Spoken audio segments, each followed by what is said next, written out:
my father said, swirling his drink like a judge preparing a sentence. You've never been good enough, Emily. Hi everyone, my name is Emily Ward, I'm 28, and that night was the first time I realized my father didn't just underestimate me. He erased me. He leaned closer, his voice low and venomous.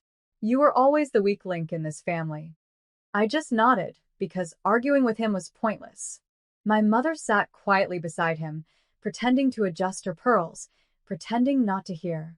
My sister, Claire, smiled faintly, as if my humiliation was dessert. Be grateful, Dad said. You have a roof over your head. That's more than you've earned. I bit back a smile. If only they knew. Because while they fought over houses, jewelry, and old trust funds, I'd been building something invisible, something far more valuable. For 6 years, I developed the intellectual property behind the family's tech division, the patents that powered every deal my father bragged about at his dinner parties. And those patents? Every last one was under my name. Not Claire's. Not my father's. Mine. So when he told me I was the weak link, I almost laughed. Because what he didn't realize was simple. He could take the mansion, the cars, and the inheritance. But I already owned the foundation beneath his entire empire. And soon he'd find out exactly what that meant. My father loved power the way most people love oxygen. He couldn't breathe without it. Ward Innovations wasn't just his company. It was his identity. Every award, every handshake, every headline fed his ego like fuel. And my sister Claire? She was the mirror he used to admire himself. Charming, photogenic, obedient. I was the opposite. The quiet one. The one who spent nights in the lab instead of cocktail parties. Dad called me the tinkerer. He said it like an insult. But the truth was, the tinkering had built the company's future, the biometric interface technology that made our firm a leader in secure medical data.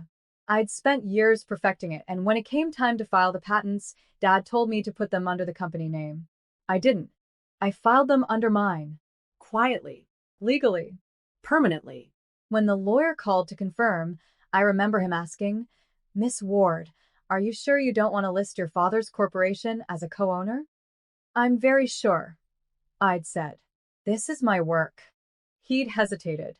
You understand what this means, right? Oh, I smiled. I understand perfectly. Because the moment Dad decided I was unworthy of the family name, I decided the family empire would one day belong to me. And that day was getting closer than anyone realized. 2 weeks later, my father summoned me to the family estate like a CEO calling a failed intern. Be here by 7, he'd said curtly. We have business to finalize before the legal transition. The legal transition, that's what he called handing everything to Claire. When I arrived, the atmosphere was sharp enough to cut glass. My mother was setting the table, overly polite as always, and Claire was seated beside my father, glowing with triumph in her gold silk dress.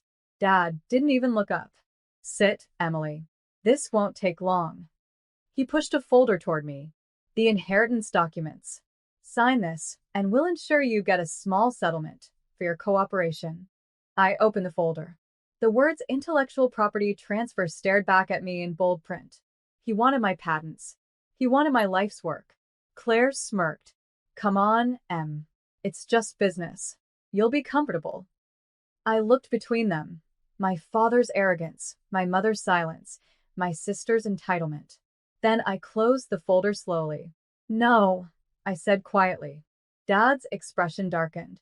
Excuse me? I said no. And before he threatened to cut me off, you might want to check who legally owns the very tech you're trying to sell. He froze, confusion flashing in his eyes. That was the first time I saw fear in him. And it was beautiful. You can't possibly mean that, my father said, his voice trembling with barely controlled rage. Those patents belong to the company. No, I replied evenly, sliding the folder back toward him. They belong to the person who created them, and that's me. Claire scoffed. You worked for Dad's company. Anything you did was under his direction. I smiled. That's where you're wrong. I never signed the intellectual property clause. You remember, Dad? You told me to handle the paperwork myself because you were too busy golfing with investors. My father blinked. The realization dawned on him that his arrogance had built my escape route. You don't understand how business works, he said coldly. You're a child playing with fire. Then maybe it's time you got burned. I reached into my bag and pulled out a second envelope, my official resignation letter, and a notice to cease all use of my proprietary designs under Ward Innovations. Claire's mouth fell open. You wouldn't dare. Oh, I would. My father lunged for the documents, but I held them just out of reach. You once told me I'd never be good enough. But now your empire runs on technology, one own. Without my signature, your entire infrastructure collapses. He froze. And for the first time in my life, my father, the man who'd built empires, had nothing left to say. The silence that followed was thick enough to choke on. My father's jaw tightened, his pride wrestling with panic. You're bluffing, he said finally. Our legal team would have. Caught it? I interrupted softly. They didn't. I used an external counsel. The patents were registered through an independent entity, not Ward Innovations. You can check the U.S. Intellectual Property Database if you'd like. It's all public record. Claire's smugness faltered. My mother set down her wine glass, her hand trembling slightly. You'd ruin your own family, she whispered. I'm not ruining anything, I said. I'm reclaiming what's mine. Dad's face turned red. Do you have any idea what this means for the company? Oh, I do. It means every investor, every partner, every contract tied to my tech, they now answer to me. I took out my phone and tapped the screen. In fact, they already know. A notification blinked across his tablet. He snatched it up, eyes widening as he read the press release. Founder's daughter, Emily Ward, announces withdrawal of patented tech from Ward Innovations. Emily, you've destroyed everything, he shouted. No, I said, standing. You destroyed everything when you decided power mattered more than people. As I walked toward the door, Claire's voice cracked behind me. So, what happens now? I turned back, calm and cold.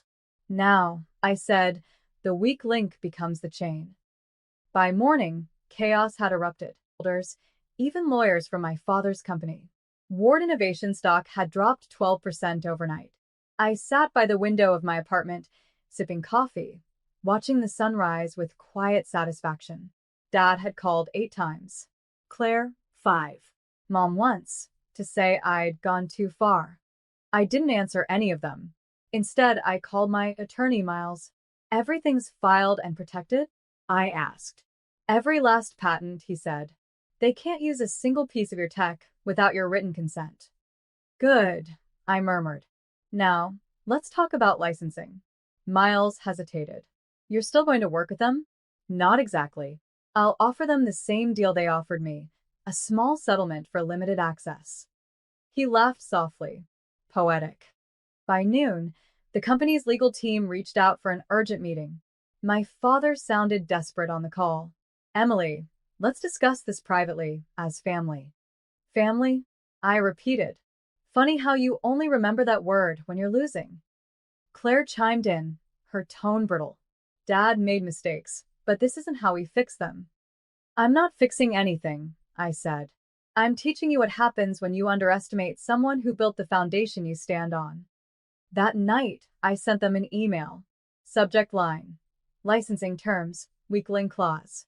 It was time to make them pay, legally, quietly, completely. The meeting took place in the glass conference room of Ward Innovations, the same room where my father once refused to let me sit at the table. Now, the nameplate read, Emily Ward, founder, EW Technologies. He didn't even look at me when I walked in, but I could feel the tension radiating off him. Claire sat beside him, pale and silent. My mother clutched her handbag like it might save her from drowning.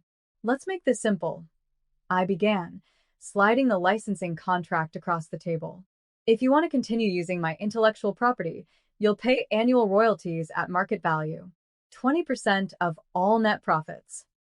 My father's jaw flexed. That's blackmail. No, I said evenly. It's business, the kind you taught me. Claire leaned forward. Emily, please can't we work together? I looked her in the eye.